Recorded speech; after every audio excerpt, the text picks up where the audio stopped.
Pour la première fois, la région de Tombouctou accueille et célèbre les mois de la francophonie par les biais de l'association Lecture Vivante. Une première qui s'étend sur toute l'étendue de la région de Tombouctou grâce à l'appui généré de l'ambassade de France au Mali. Population, jeunes et vieux, élèves et étudiants en passant par enseignants et autorités locales ont contribué à la réussite du dit événement rendu possible grâce à l'appui financier de l'ambassade de France au Mali à travers l'association Lecture Vivante. En 1593, il y a eu la conquête marocaine. Le Maroc a envoyé les troupes avec le passage Guédère pour la conquête de Tombouctou. Trésor, oui, trésor. La femme occupe une place importante dans notre société. Elle est la gardienne de la dignité et de l'honneur de sa famille ainsi que toute sa lignée. Donc, elle ne doit en aucun cas se donner à certaines pratiques qui peuvent nuire, pas seulement sa personne, mais toute sa famille et toute sa communauté. Avant de fermer les yeux, je rêve de ce moment où papa et maman seront fiers de voir leur fille unique s'unir pour toute la vie à toi. En unissant nos deux vies, nos deux familles et nos amis. Je rêve souvent des rituels et des célébrations du mariage faits par ma tante. Et surtout me faire monter à cheval pour me rappeler mes origines de guerrière et de reine.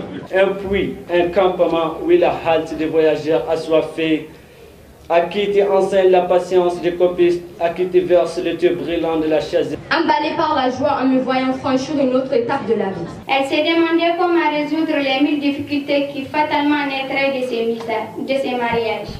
Je me vois en train de faire ensemble la traditionnelle salutation dans nos familles après les fiançailles. Al-Farouk devant les cortèges. Je me vois avec ma robe marocaine, nos parures soleil et ma coiffure traditionnelle Gofa. Ils arrivèrent au niveau de la mosquée. Je me vois émue face aux différents témoignages de mes proches le jour du mariage. Le tam-tam fait sa net, Al-Farouk suit de lui. Le voyage a continué. Arrivé à Marrakech, les Marocains étaient très intrigués de voir tous ces hommes noirs avec autant de livres. Ils portaient des habits noirs, un turban noir, ils prenaient un chapelet noir et ils faisaient sur son nom de Ahmed Baba al-Soudani, qui veut dire Ahmed Baba le noir, pour dire qu'il était un défenseur de la négritude avant le concept, avant Senghor qui magnifie la langue française. Faisons de notre langue un ouvrage de paix. Donc arrivé avec tous leurs livres, parce qu'Ahmed Baba nous signale qu'il était parmi ceux qui avaient le moins de livres et on lui a enlevé 1600 manuscrits. Une génération qui passe son temps à perdre son temps sur son téléphone, au lieu d'ouvrir leur copybook, ils aillent se connecter sur Facebook. Notre bel héritage est rempli de chaleur. Chacun d'eux ne veut plus qu'on l'appelle de son propre nom, ils sont devenus des papiers, des cachalov ou bien des chocoguins. Cette génération qui ne sait rien de la montagne et qui veut se perdre en elle. Nos parents veulent nous instruire et nous détruire. Le sultan dit non, c'est pour faire l'unité du monde musulman. Ahmed Baba dit, mais unité du monde musulman? Mais il fallait commencer par les Turcs. Il dit non, les Turcs, le prophète a dit, si nous vous pas laissez-les tranquilles. Ahmed Baba dit oui, c'était vrai pour un temps. Mais dans un autre hadith, le prophète a dit, les Turcs, même s'ils ne vous attaquent pas, attaquez-les. Il dit, mais c'est dans quel livre? Ils disent dans tel livre. Ils ont amené le livre, c'était un livre falsifié. Ahmed Baba dit, j'ai l'original. Mais où ça se trouve? Il ça se trouve à Tombouctou. Ils étaient sceptiques. Le regard qu'ils ont jeté sur lui, ça veut dire à bon montrer qu'ils viennent de loin. Donc on raconte que Ahmed Baba a appelé sa fille qui était là. Donne-moi tel livre. Et du Maroc, ils ont vu une main tendue avec le livre.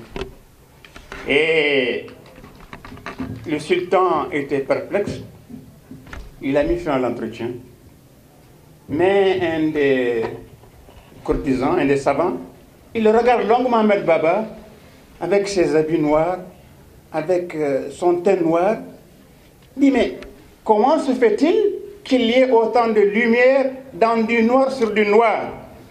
Ahmed Baba dit, écoute, tout blanc n'est pas du lait et tout noir n'est pas du charbon.